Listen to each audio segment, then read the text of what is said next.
ಈಗಿನ ಕಾಲದಾಗ ಕನಿಷ್ಠ ಒಂದು ಹೆಣ್ಣಿನ ಮದುವೆ ಮಾಡ್ಬೇಕಂದ್ರೆ 3 ರಿಂದ 4 ಲಕ್ಷ ರೂಪಾಯಿ ಆರಾಮ್ ಬೇಕು. ಏನಂತೀರಿ? ಖರೆ ಐತಿಲ್ರಿ ಇದು.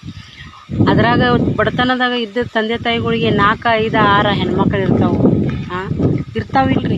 ಒಬ್ಬಕಿನ ಮದುವೆ ಮಾಡಿ ಕಳಿಸೋಟಿಗೆ ಇನ್ನೊಬ್ಬಕಿ ಬಂದಿರ್ತಾಳೆ, ಇನ್ನೊಬ್ಬಕಿನ ಮದುವೆ ಮಾಡಿ ಕಳಿಸೋಟಿಗೆ 3ನೇದಕ್ಕಿ ಬಂದಿರ್ತಾಳೆ ಹೆಣ್ಮಗಳ, 3ನೇದಕ್ಕಿ ಮದುವೆ ಮಾಡಿ ಕಳಿಸೋಟಿಗೆ 1ನೇದಕ್ಕಿ ಡಿಲಿವರಿಗೆ ಬಂದಿರ್ತಾಳು. ಆ ತಂದೆ ದುಡ್ಕೊಂಡು ತಿನ್ನಾವಿದ್ದಂದ್ರೆ ಎಷ್ಟು ಕಷ್ಟ ಆಗ್ತೈತಿ ನೋಡ್ರಿ. ಭಾಳ ಕಷ್ಟ ಐತ್ರಿ ಜೀವನ, ಹೌದಿಲ್ರಿ?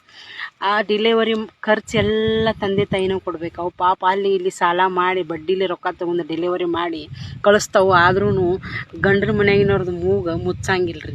ಮೂಗು ತಿರುಗಾಡ್ಕೊತಾವ. ಈ ಮೊಮ್ಮಗ ಏನು ಮಾಡ್ರಿ, ಮೊಮ್ಮಗ ಏನು ಮಾಡ್ರಿ, ಮೊಮ್ಮಗಳಿಗೆ ಏನು ಮಾಡ್ರಿ, ಇಂಥವು ಹೊಲಸು ಗುಣದ್ದು ಇರ್ತಾವೆ.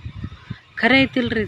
ಅದೇ ಬಡತನದಾಗ ಇದ್ದು ನಿಮ್ಮ ತಂದೆ ತಾಯಿ ಬಡತನದಾಗ ಅದಾರ ತಿಳಿ ಗಂಡುಗಳು ಸಹಾಯ ಮಾಡಿದ್ರೆ ಆ ಋಣ ಎಂದೂ ಸಾಯುತಕ ತಂದೆ ತಾಯಿಗಳು ಮರೆಯಂಗಿಲ್ಲ. ಚಿರಋಣಿಯಾಗಿರ್ತಾವೆ ಜೀವನ ಇರುವವರೆಗೆ. ಹೌದಿಲ್ರಿ? ಭಾಳ ಕಷ್ಟ ಐತಿ. ಇಷ್ಟು ದೊಡ್ಡವ್ರನ್ನ ಮಾಡಿ ಅವ್ರ ಮನೆಗೆ ಮದುವೆ ಮಾಡಿ ಕಳಿಸಿ 3-4 ಲಕ್ಷ ರೂಪಾಯಿ ಗಂಟ್ಲೆ ಖರ್ಚು ಮಾಡಿ ಮತ್ತು ತನ್ನ ಮಗಳನ್ನ ಅವ್ರ ಮನೆಗೆ ಶಾಶ್ವತ ಬಾಂಡೆ ಒಗ್ಯಾನ ಕಸ ಮುಸರಿ ಮಾಡೋಕೆ ಅವ್ರಿಗೆ ಮದುವೆ ಮಾಡಿ ಕಳಿಸಿಬಿಡ್ತಾನು. ಅವ್ರ ತಂದೆ ತಾಯಿ ಗುಣ ಎಷ್ಟು ದೊಡ್ಡದಂದ್ರೆ ಎಂದೂ ಅದನ್ನು ಅರ್ಥನ ಮಾಡ್ಕೊಳಕ್ಕಾಗಂಗಿಲ್ಲ ಈ ಭೂಮಿ ಮ್ಯಾಗ ಇದ್ದವ್ರಿಗೆ.